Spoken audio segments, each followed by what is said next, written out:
Okay guys, I am going to show you a class that I took on Instagramming and all of the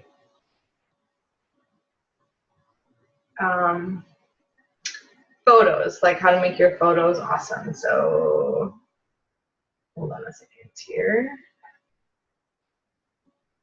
Sister video products.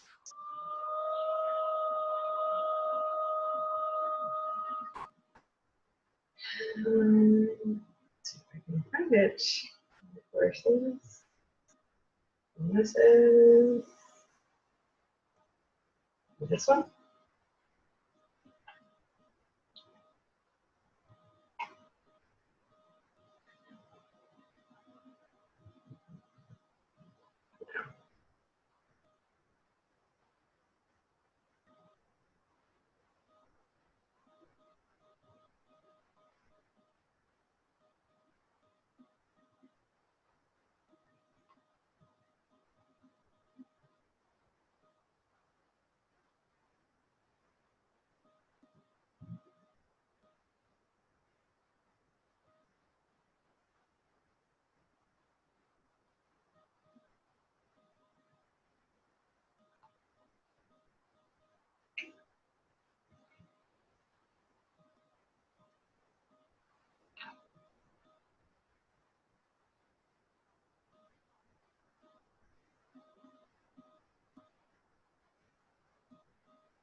Let's see.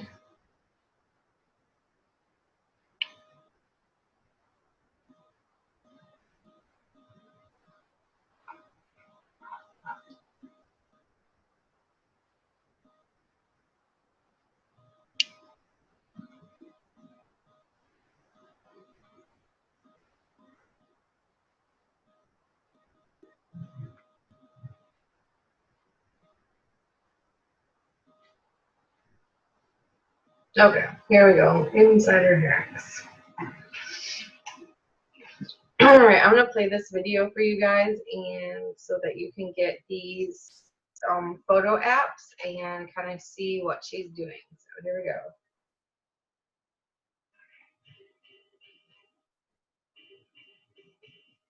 One of the common challenges people face when it comes to Instagram is an insecurity around your photography ability. Feeling the pressure of, oh goodness, I'm supposed to curate this beautiful feed. I'm supposed to be the editor of this online magazine.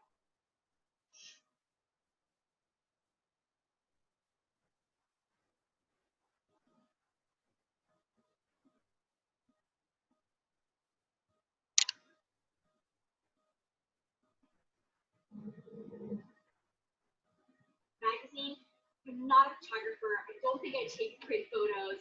It feels like there's so much pressure now to have to create these beautiful images. Let me tell you from the get-go, I am not a photographer. So if you feel that same level of intimidation, we are completely in the same boat. Brother or sister, hashtag kindred spirits here. I am not a photographer, and it was definitely an area that was not my strength. Before I started a blog or an Instagram feed, no one was leaning over my shoulder saying, you take really great pictures. However, there's 3 different things that have really helped me over the last few years. This is an area I'm always growing in, but I've wildly grown in confidence and in my ability, and that's what I want to help you with in this class.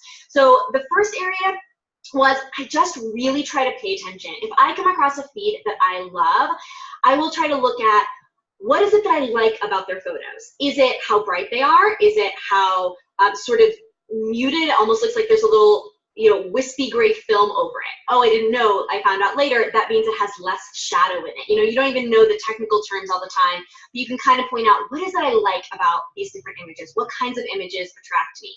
What's happening on someone's profile? Are they wearing the clothes, or do they have them down on the ground? What's the different juxtaposition of all these images? So I will nerd out over paying attention to someone else's feed.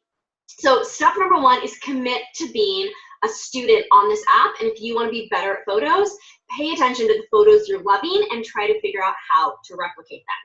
Number two, I have no bones about asking for advice. I have a lot of photographer friends, and if I want to learn something, I'm super happy to ask for tips, ask for their advice, pay attention to what they're doing, look over their shoulder.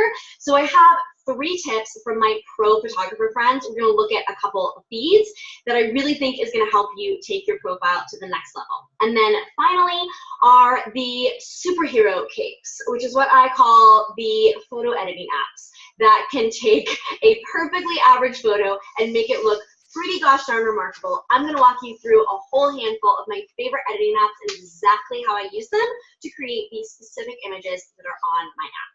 So let's get started with these 3 tips from my pro photographer friends. So the first tip is lighting source. Lighting source meaning you want to pay attention to where is the lighting coming from.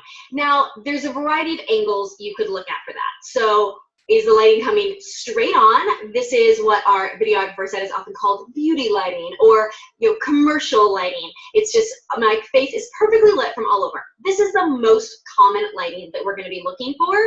So what this means to me is when you're out taking that group photo with a group of friends, if you're the Instagrammer in the group, you look and see that the sun is coming from over here, and you get everybody in the group to rotate this direction, rather than the girl in the end is getting all the sun, and then some people's noses are a little bit in the sun, and then this dude over here is totally in the shadows.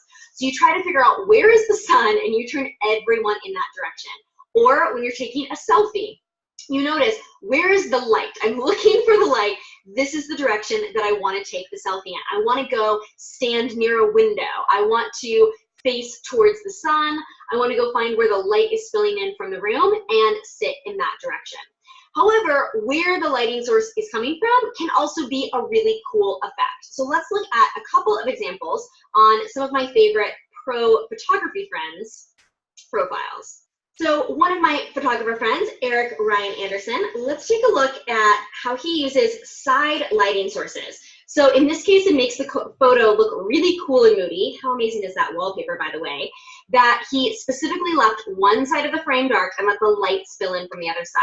Now, when you're taking a photo, you may know if you tap on the photo, you can instantly add light to the room. If you tap on the dark part of the photo, boom, your photo instantly has light.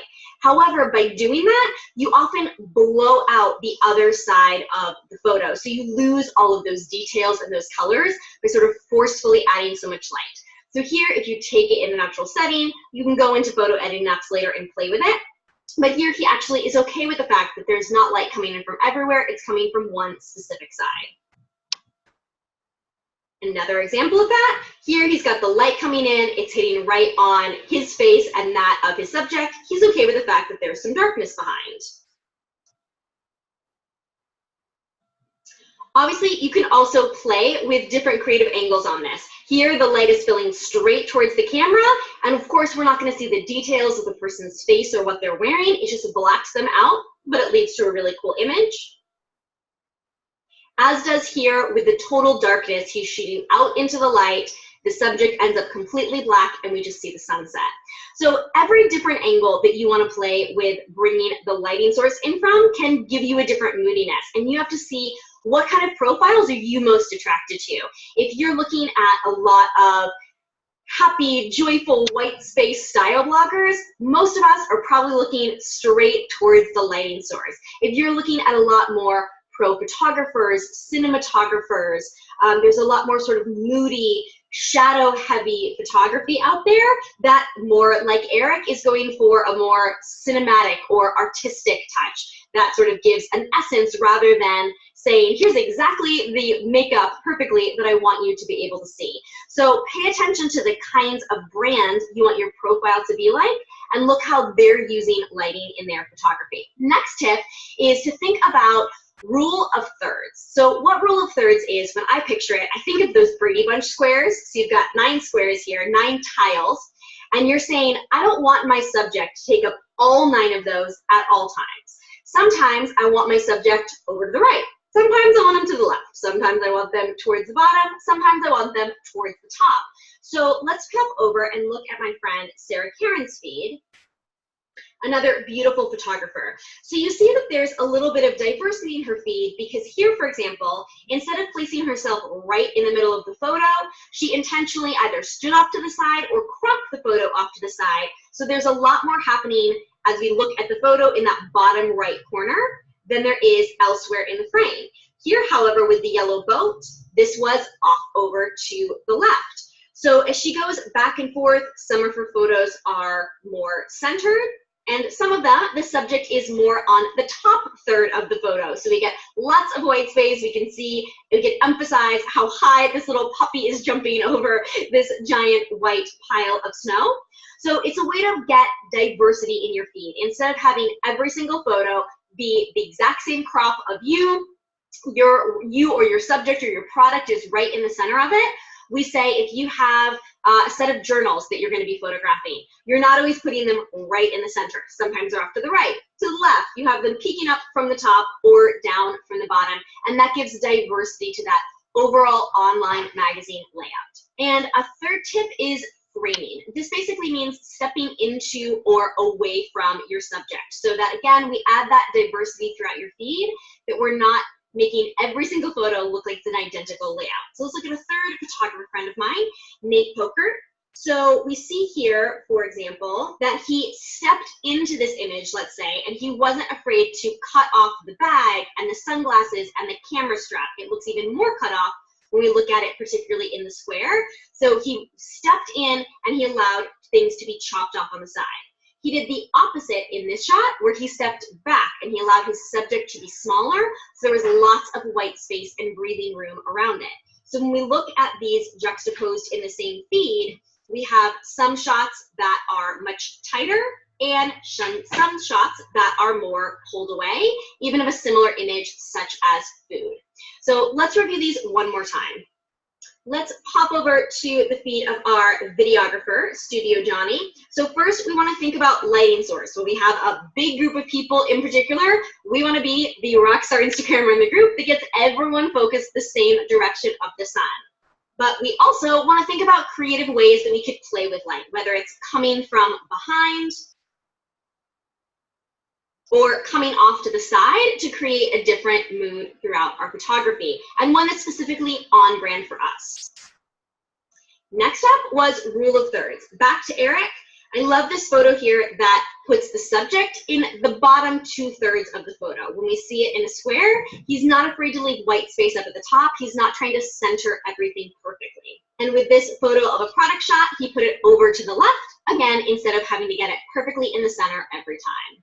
And finally, framing. Back to Sarah Cairns. She zooms in closer on some of her subjects, stepping in so they're more in the frame, and other times steps back so there's lots of breathing room around them. Sometimes she steps in and chops off a part of what the image is. It's okay to cut off part of the head or part of the product. And other times she steps back away from the subject so this photo isn't just a close-up of a cat, but the cat in context of this fascinating street with its bright yellow building down at the end of the road in Turkey. All right, so now that we are paying better attention to the photos that we're taking, the photos that are on our camera roll that we have to work with, let's move on to these superhero capes of editing apps. I really cannot tell you guys how much I freaking love these apps, because again, I am not a stellar photographer, and yet a few swipes of an app and instantly I have a much cooler feed. So my very favorite app I use all the time is one that I already mentioned in Instagram with Intention, and that's VSCO. That's the app that I showed you guys where I queue up my feed in that grid form to see what's coming next in my magazine. And it's also personally the editing app I use most often to simply make my photos look better. As I showed you before, we're going to hit the plus sign up here to add in any photos from our camera roll. Then we're going to double tap on this image, and we get these sliders down here, these two lines at the bottom. Right away, what comes up are the photo filters. Now, personally, I like to edit the photo before I add filters on. So I'm going to swipe up, and I'm going to switch from the paintbrush to the wrench. The wrench is the settings and the different things I can tweak. Now, what I want to say is that all of these along the bottom can seem a little overwhelming at first. And who knows, by the time you download VSCO, the app may have been updated. These icons may not be in the exact same place as they are here. But what's important, whatever editing app you use, even if you decide later that VSCO isn't right for you, you find another one you like better, is to come up with a recipe that you go back to time and again. Two huge reasons for that. One, saves you time. You should not be hemming and hawing every single time trying to decide which these little tweaks you want to make. I do the exact same things every time for 90% of my photos, and then I've got that 10% where it's kind of a problematic photo, but I really love it. I have to work a little harder to save it. So one, you're going to save yourself time because your time is so valuable as a CEO, and two, we're going to have more consistency on the feed. If you're constantly using the same recipe for editing your photos, they're going to look more consistent and make your brand more consistent. So here is my photo editing recipe. Almost every photo right away, I pop in. This was from shooting this week here on set. I pop in and I go to exposure, and I pop up exposure 1, head over contrast, pop up contrast 1, head over to saturation, pop up saturation 1. Now listen, if I already lost you with the ones I'm hitting on, here's the thing. You can pause and you can explore this yourself, but I want to show you a little bit of how easy it is for me to know exactly where these are. I don't worry about all the different ones in between here. I know the 3 I'm headed to right off the bat.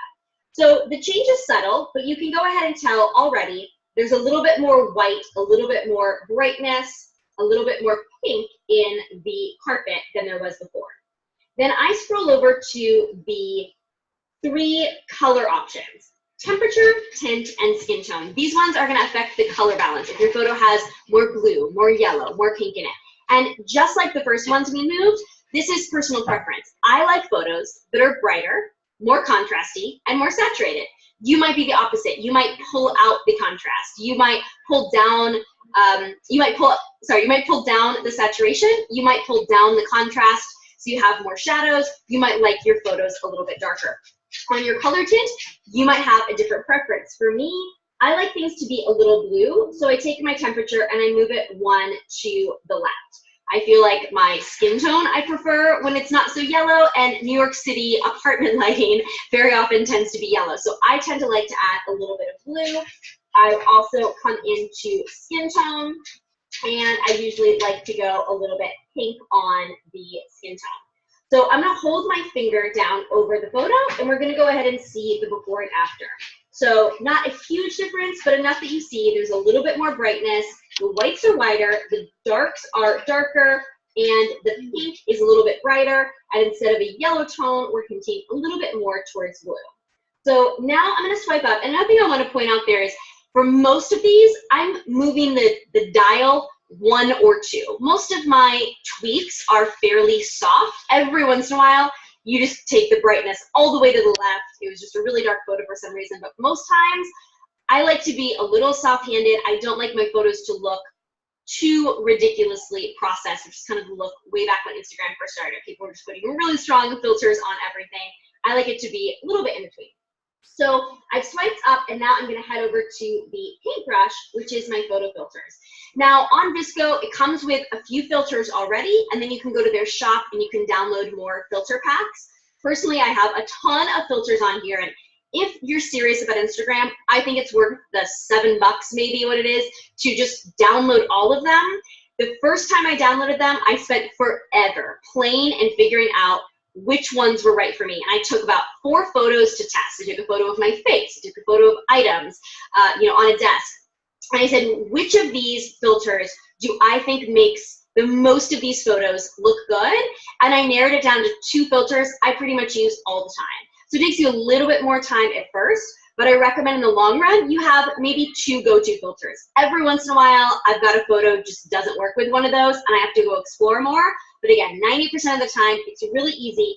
I'm not scrolling through all of these every single time I open the app. I'm going right over to my 2 favorites for the Dean Street look, which is C1 and C2. So in this case, I'm going to use C1. And again, I don't want to have it all the way up most of the time. Usually, I'm somewhere right around the middle in terms of how much filter I want to put on. And here I'm going to tap the before and the after. To me, it makes a huge difference whether this photo looks more like a professional behind-the-scenes shot, more whites, more darks, more blue and pink in it. than yellow and making some of the colors pop. We see like how the fern back here pops more, how the carpet pops more when I go on and off, and how it makes John look like he's a little bit more lit from behind instead of simply something dark that is blocking the shot. We now really track this is a dark-haired guy in a white shirt. Let's fly through another one of these. And again, if I am going too fast and you feel like I'm losing you, just hit the pause button if you really want to pay attention to exactly what each one is. Double tap the photo, and we hit the 2 lines at the bottom to mess with our settings. We land on filters, and I swipe up and move from the paintbrush over to the screwdriver. I take the brightness, and in this case, I really want to pump the brightness up significantly more. So I'm over to a 4, contrast up a little bit, saturation, I'm going to take up a few points here. Now I head over to my color tints, and I'm going to make the temperature more blue. I'm going to take the skin tone, and I'm going to make it much more pink. And then on this one, when I head over to my color filters, instead of C1, which has kind of a pinky background, you see, I'm going to go with C2, which has sort of more of a bright sunshiny background, and bring it down to around there. So let me take a look at this. Yeah, looks pretty great to me. So I'm going to hold my finger down over this. Here was the before, here is after. Wildly different photo that looks much happier, like there was much more sunlight streaming into the studio when we took this. The colors look a lot more vibrant, and it looks much more on brand for Main Street. And finally, let's use this example of the photo with my girlfriends. I'm going to go pretty quickly here to show you how fast I really end up editing these. So in this case, bump the exposure up a fair amount because it's kind of dark in there. Still do a little bit of contrast. I'm actually going to keep the saturation where it is in this case. On the temperature, still going to go a little bit blue. On the faces, still going to go a little bit in the pink direction. And over on the tint, pink, yellow, maybe you're just going to add a little bit of yellow. I'm going to swipe up. I'm going to swipe up. And head over, test out my filters, 1, 2. I like both of those in this case, but I think the C2 makes it look a little brighter and happier for my feed. So what we have here now was, this was a very dark photo with lots of oranges and browns, which totally doesn't fit in my feed. And now we have a photo where mostly there's a lot of white, a lot of light. It looks like it was lighter wood in the shop. You see much more of my ridiculous white fur and much more of the colors of the blue and the purple than you did here in the before. So I specifically pulled those photos as well because they weren't necessarily great photos to begin with. I wasn't pulling professional photos that I already had taken for the blog. I wasn't pulling a photo of a day when I just happened to have great makeup on and be standing towards the light and be streaming in. None of these were fabulous photos to begin with, but ultimately I found a way to make them all look more cohesive for my Dean Street brand and look. The next app I want to show you is Snapseed. I hit open in the upper left to choose my photo, and then in the bottom right here, I'm going to hit the pencil. I'm going to hit selective, and I'm going to hit the plus sign down here and tap somewhere on the photo. The letter B pops up, and if I hold my finger down and I slide up and down, I switch from S to C to B. I can change the brightness, the contrast, or the saturation. In this case, I'm going to change the brightness. And then if I hover around here, and I move where the B is, see how the circle around it changes? I go over Mary's hair, and suddenly the circle is black. Down here by my blue dress, it's blue. It's saying anything blue that it finds in the photo, it's going to do this too. It's going to brighten only the color blue. So I want to brighten Miss Mary's face, so I'm going to head over to the peachiness, and then I take 2 fingers, I'm going to pinch in the area. So this red spot is going to say anything that's red, we are going to affect this. So I only want to brighten Mary's face, so I'm going to make it red just on her face. And then if I want to make it brighter, I tilt my hand to the right, darker to the left. So I'm going to go to the right and up her brightness to a 30. Then I'm going to hit the check mark. I'm going to hold my finger down and I can see the before and after. So before it looked like I was really the one in the light and not the three girls because of how the lighting was set up. Now Mary's face is brighter as well, and I can go through and do this to the other gals as well. On brightness, I'm on the color of her skin here. I'm going to pinch my fingers in to get just her face.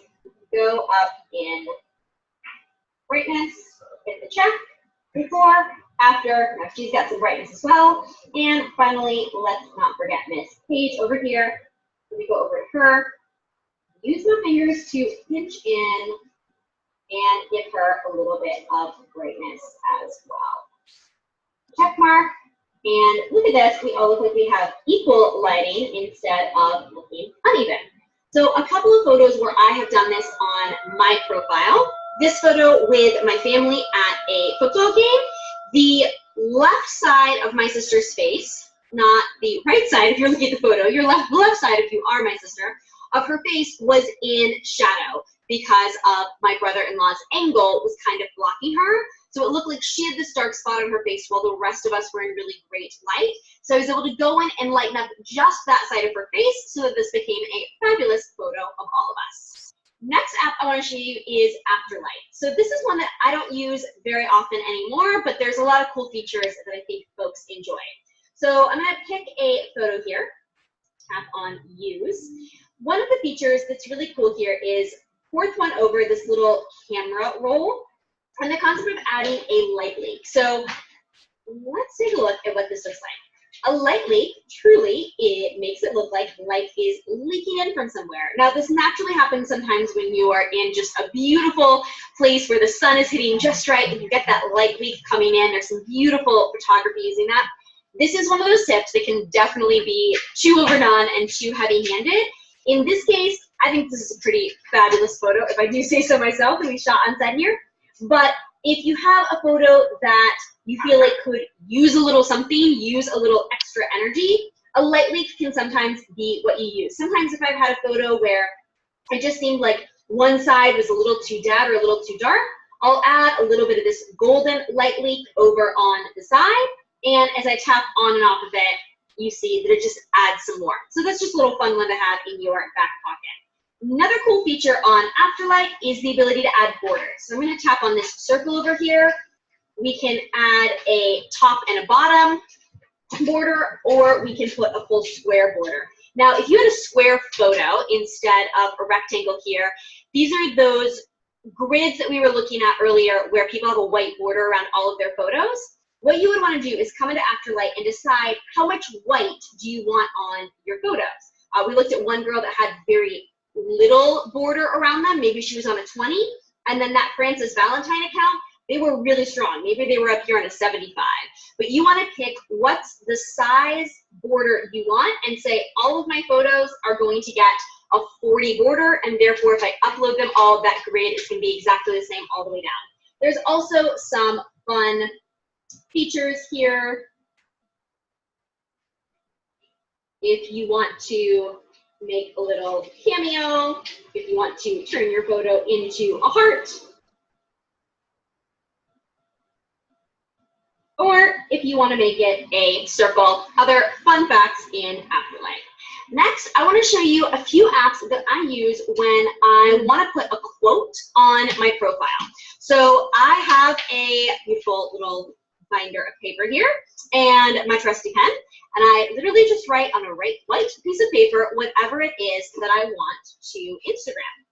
I'm going to pop this off and take a photo.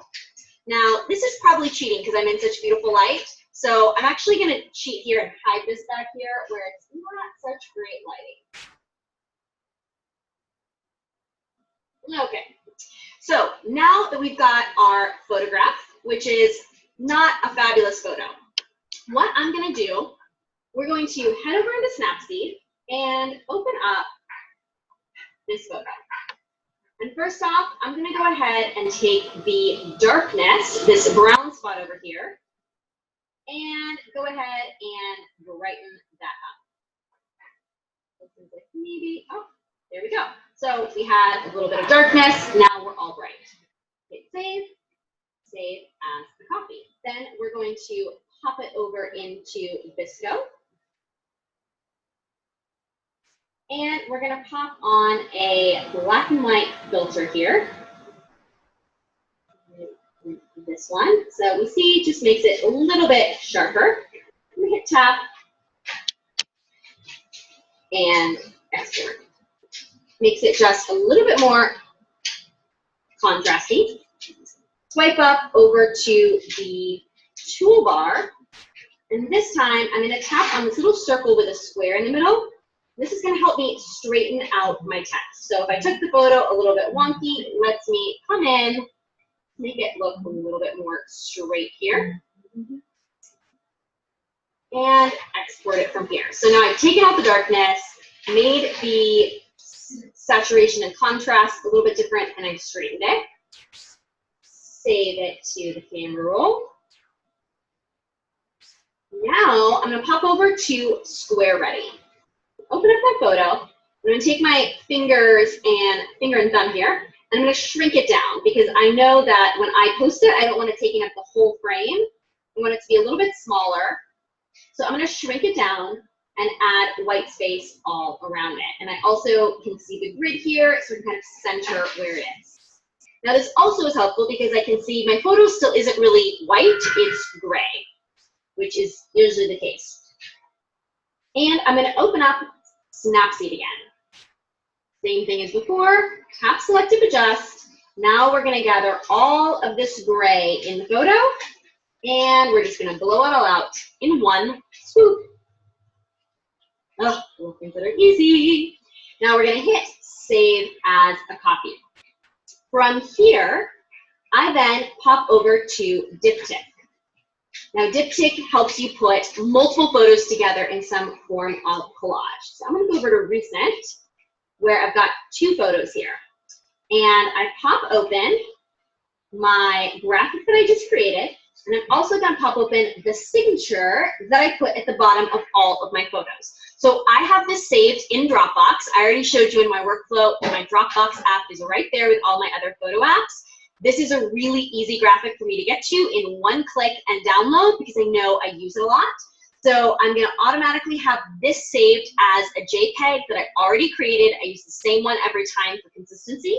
I'm going to go over to Frames, and I'm going to drag this down. So now my signature is down here at the bottom.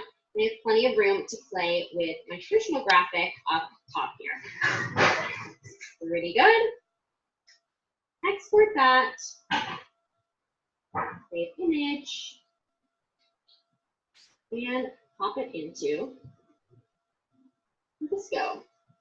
This one in, copy the old one to delete it, and there we go.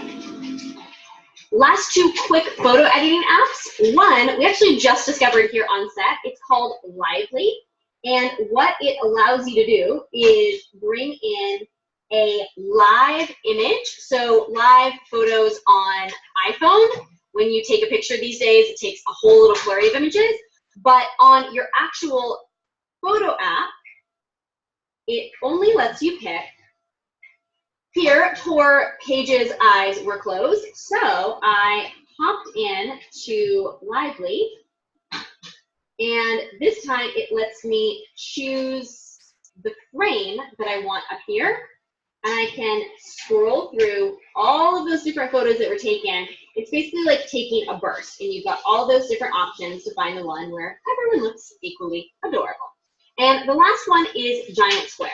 Giant Square, I'm going to tap 1 and 2, and the bottom left, the photo.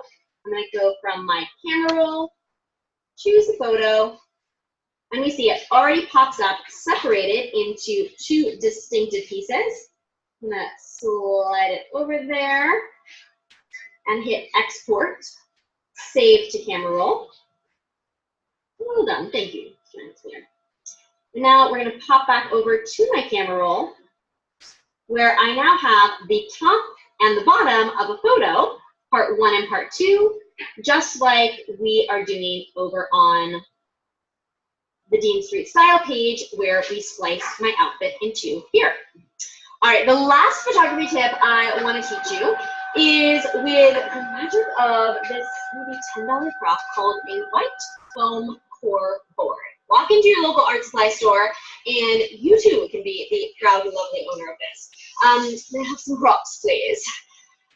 Prop number 1, the latest woman, and prop number 2. So when I first realized folks were doing this, it was actually my friend Bryony of A Girl, A Style. Beautiful account, and I went to visit her in Cambridge, England, and she has all at her home, and she has all of these photos on her account that are jewels and nail polish and lipsticks and perfumes and little trinkets that are on her account. And I realized all she was doing was walking over to the window in her apartment that had a white windowsill on it, putting down a white piece of paper and putting this stuff on top of it. Got a little fancier when I went to a little blogger event for Better Homes and Gardens. They had invited a handful of their favorite bloggers, and they were giving us some of their photo styling tips, and someone mentioned the white core foam board. So walked down, I don't know, it was maybe $10. So now I do also have white windowsills. We have deeper windowsills in the studio now. I have a white marble coffee table that I bought specifically so I can shoot on. I have a gold desk. So we looked at this earlier, that there's some people who they start to live their Instagram feeds, or they make their Instagram feeds around their life. So I do have some more surfaces, but this is a really super duper easy one. Slip it behind a bookcase, out of sight, out of mind the rest of the time. So this gives you a white surface without having to have a white coffee table and everything under the sun to be able to shoot on. So let's take your phone here and do a little mini photo shoot. So we're going to say that I am up above here. Delicate, you guys. Here we go. Okay, we are taking a photo from up above here. Now, when we look back at the photo, we can see that in this case, the book is really in the shadow of the flower. I was kind of trying to cheat because my lighting is so good here. So in that case, the book is kind of hidden by the shadow of the flower. What we could do is just to move it over towards the light over here. So let's say you are in your apartment and the light is streaming in from a window over here where we are faking it with our studio lights. We want to put the idea that the taller things are away. We're going to be getting more of the light spilling onto the beautiful images in our photo, like so.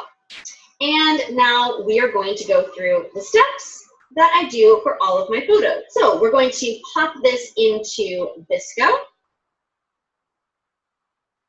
Tap on our 2 levers. And I'm going to go ahead, when I hit the screwdriver here, I'm going to go ahead and make this a square because as we can see, it's not all white everywhere. So I'm going to go ahead and start by figuring out what do I want to be edited in and out. And this is that concept of framing, that we're not afraid to crop off part of the hand, the book, the flowers. We're stepping into the image. I'm going to head over and add a little bit of brightness, contrast, and exposure, just saturation, one of each of those. Head over to my colors. I'm going to pull out a little bit of, make this more blue. Pop on my favorite filter. Here we go with this one. Make it a little bit less extreme. Now in this case, personally, this is feeling a little extreme to me right now, so I'm going to go back in and say, let me actually pull some of that saturation out, or maybe it just didn't need 2 notches of blue. Maybe that was a little too strong. Maybe it needs a little more yellow, so it's not quite as bold of a pink. So we tweak it a little bit back and forth. And then I might say, maybe I do still think that book is a little bit dark. So I'm going to save it. I'm going to pop it over into Snapseed.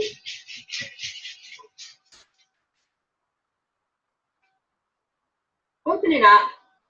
I'm going to select the darkness of that book cover And I'm just going to brighten it up a little bit so that I lose a little bit of that shadow. And voila, we have the concept of white space on our account. Now, you could also use this by putting it behind someone's head. Let's say you don't have a white wall behind you. You don't have a white wall in your home. You've painted and wallpapered and everything. You get a larger piece of board if you wanted to do our hair and makeup gal Paige we were talking about for her account. She might want to have a piece of foam board that she could put behind to show the top knot that we had earlier on in the shoot. If she wanted a really clean shot of that, or a clean shot of her doing the hair, and there's busyness happening in her bathroom, she could get a really large piece of foam board so that she could rest it on the countertop and demonstrate in front of there. Instant white space, you are welcome. All right, so if after we, if after we've gone through all of these photography tips, you are still like, yeah, Hillary, not happening, still feeling overwhelmed at how many photos I have to take and how much there is to do, still not loving my photography, your other option on Instagram is that you can be not just a content creator, but a content curator. So this is something when I advise brands that are more the venture capital brands. So what I mean is they have money, they can hire folks. The CEO themselves is not going to be the one that's running their brand.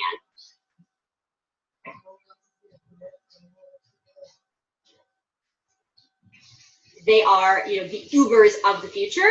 How do they want to do their Instagram accounts? One thing that I commonly recommend is that they specifically have a curated feed and they're not having to create their own images because they don't have a lot of time and money, but they need to be present on Instagram. So an example of one of those brands that I have helped out with this is Morgans.me. I advised them when they first got started. We scroll down all the way to the bottom. Now, I do not run their account. I just advised them when they first started. And so we were specifically pulling all of these black, white, neutral images in between their product shots from other brands. Now, every once in a while, we would shoot a photo ourselves. I actually shot this one for them. And we came up with a way to tie in the photos to whatever their brand essence was. So for some people, everything comes easy. The essence of the Morgenstern girl is ease and simplicity. Every now and then, change your perspective. Maybe of thinking outside the box when it comes to how you order bathroom products, which is what they send to your home with a monthly subscription. You make style look easy. Again, the essence that the Morgenstern girl is quick to get out the door and look effortlessly chic without a lot of fuss and a lot of products. Bicycles over Bentleys, that's what their brand is all about. It's about the person that would rather bike to work and have 2 easy products in their bag once they get there, rather than 25 designer products to lather on every morning. So we went and found images that worked within a specific aesthetic for them, and then we used the caption to justify the photo. Another example, this account is entirely curated, and they tell you right off the bat, Wildfires, they have over 300,000 followers, and they say, we do not take credit for any of the pictures we post. They exclusively and from the get-go are letting you know they are regramming photos from other people. Now, this is a personal decision. I think if you really are a visual content creator, if you are a photographer, for example, you probably don't want to feature the work of other folks in your feed. However, if, like me, I'm not selling my photography skills, I am selling my visual eye, let's say, as a personal stylist, which means I can see beauty in what someone else shares and decide to share it with my audience to celebrate that beauty. So our feed over at Hillary Rushford is about half and half. There are some photos which I've taken myself, and there are other photos which I have pulled from other folks. So if you want to pull a photo from someone else, all you want to do is make sure you give that person credit, ideally both in the caption of your photo and when you tap when you're tagging the photo. You want to give credit in at least one of those places, if not both, to indicate you didn't take this photo and you're always giving credit where credit's due. Definitely want to be super duper classy about that. I don't have any problem if you want to be more of a content curator than a content creator. For me, a healthy blend of both lets me stay creative on the app and create my own content, while also being able to pull in when there's a certain color or energy or essence that I want to convey for something, mix up my own photos, and if I have photos I want to post and I've got kind of a hole that I need to fill, I can go on the hunt for a specific photo. It really works within that brand story. So go pay attention over on Instagram. The feeds that you love, are they exclusively content creators?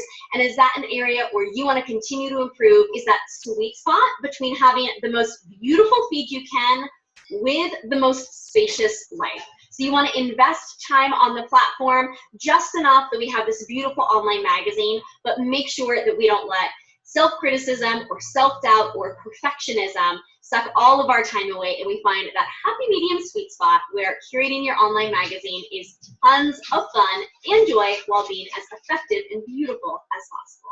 All right, bonus tip, you don't know how to film a danceogram. So here's the deal. You need 2 phones. One is going to play your music, one is going to record your video. Now, the sound comes out of the end of your phones, so you want to hold them butt to butt. And what we want to think about is the fact that your phone is going to record in 4:6, whether you're landscape or vertical.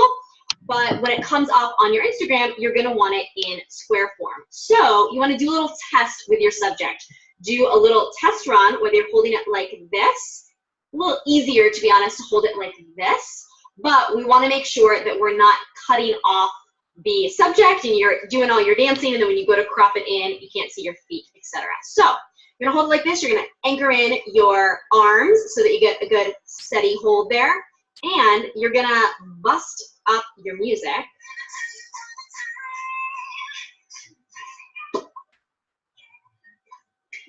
And you're not going to care if the neighbors hear you dancing or the people on the street.